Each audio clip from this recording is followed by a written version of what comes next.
Hello, everyone. I wanted to make a video today to go over our week 5 correspondence documents assignments.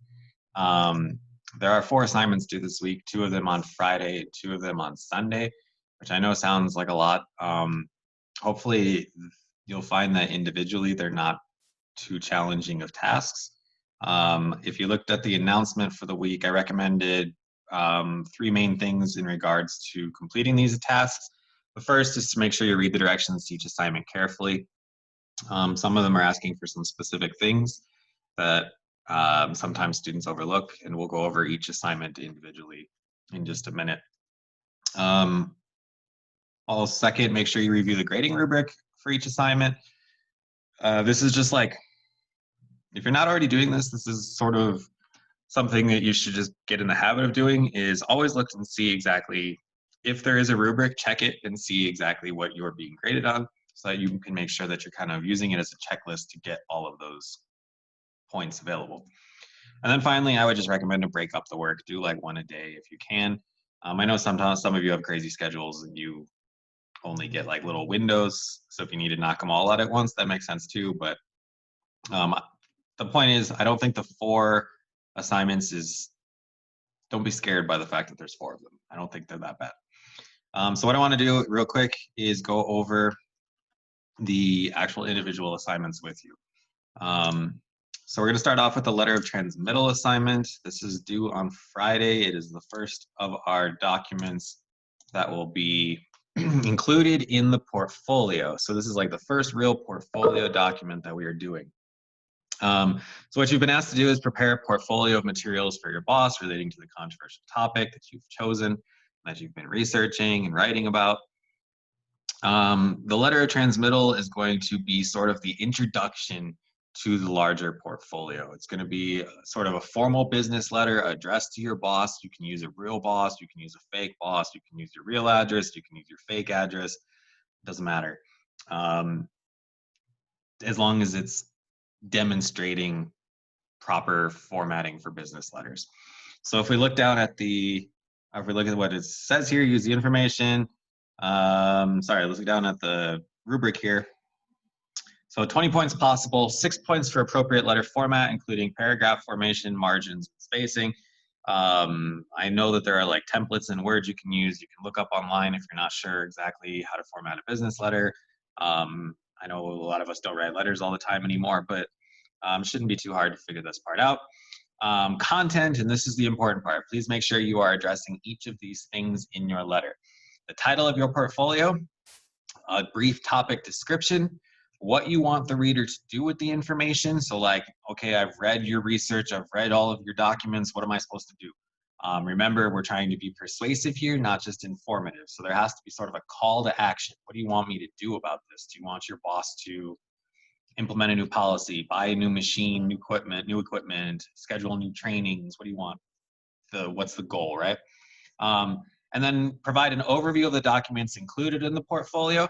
Students sometimes get stuck on this step. All I mean by this, or all the assignment is really asking for here, is just say like, in the portfolio, there will be a formal report presenting my argument, a proposal about some changes we could implement, a memo detailing some of the sources.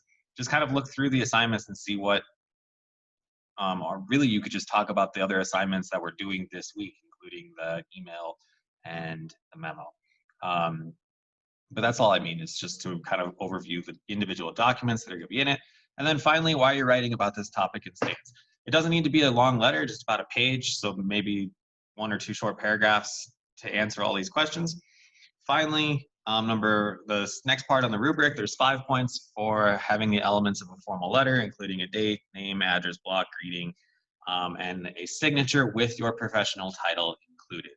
So again, think of the letter as an introduction to the overall portfolio and use the content questions as sort of an outline for what you are writing. Now let me show you the next assignment, which is the email. So here's the rubric for the email assignment. It says you'll prepare an email that will be included in your final portfolio. So this, again, is a document that will go in the portfolio. It gives a status update on your research. So your basically the content elements you need to be concerned about are right here. Explain the overarching debate and the two major arguments. Then explain which side you plan to argue and list a minimum of 3 reasons against the opposing argument, and then provide an update as to when the final proposal will be ready, meaning like the end of class, like the last week of class. So again, the prompt is giving you a little outline to work from. Answer each of those questions in professional email format. If you look down at the rubric, addressing all the required elements of content, which we just discussed, appropriately utilizing elements of a business email, including the to and from fields.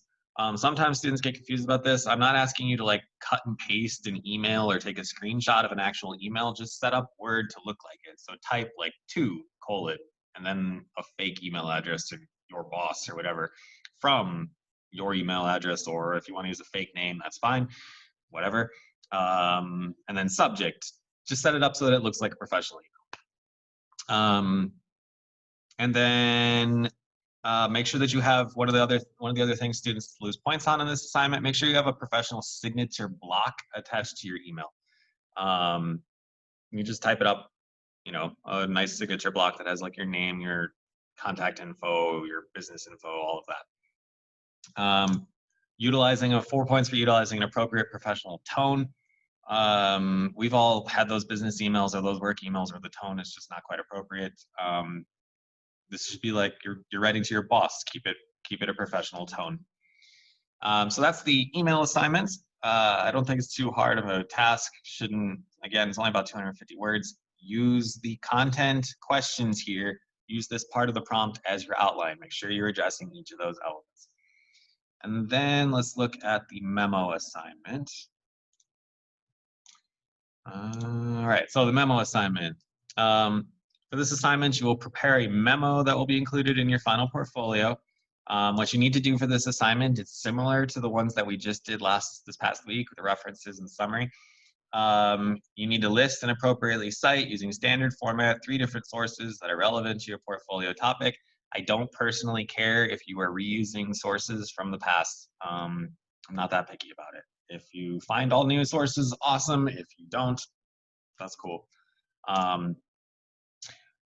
Think of the previous assignments were kind of practice for this one. So one source should be a scholarly article. We've already talked about this before. One source should be a credible website, and one a popular source.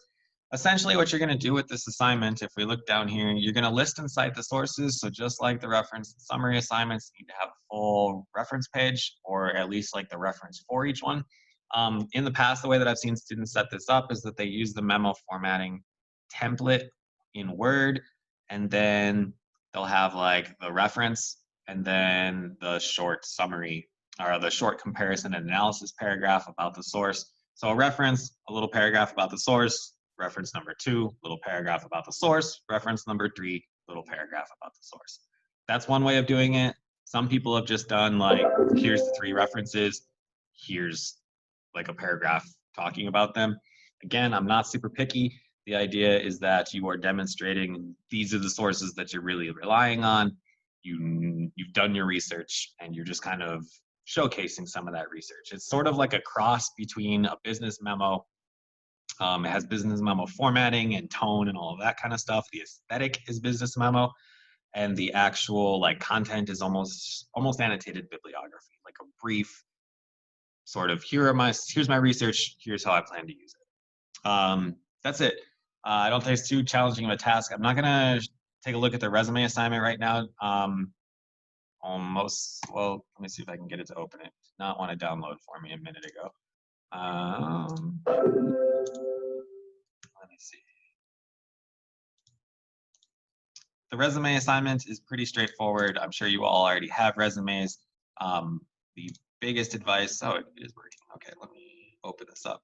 The biggest advice that I would have for you guys in regards to the resume assignment is to just make sure that if you are taking a resume that you already have, just make sure that your resume is meeting all of these qualifications.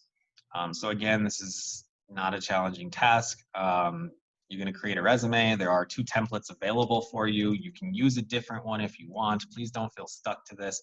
I'm very much aware that resumes are sort of a subjective art form, and that what is fitting for one person, one job, one setting is not necessarily fitting for the other. So I do want you to read through the assignment carefully and make sure that you are doing the things that you should do and not doing the things that you should not do. For example, you don't need to write an objective in a resume anymore. They kind of fell out of fashion. You don't really need to include your high school GED, stuff like that. You're in college or beyond, things like that. It's use this assignment as an opportunity to kind of modernize your resume. In terms of like your grade, please go through the actual rubric. Just make sure that you are doing these things, that you have all the required sections. So you have an education section, a background experience section, etc. Make sure that your resume is highlighting your qualifications. One of the things that this assignment asks you to do that students sometimes lose points on, and it's an easy thing, you do need to actually go onto like a job website and find a real job posting and just attach the description of it and the URL. So the idea is like, if you were to modernize your resume right now for a job application. That's it.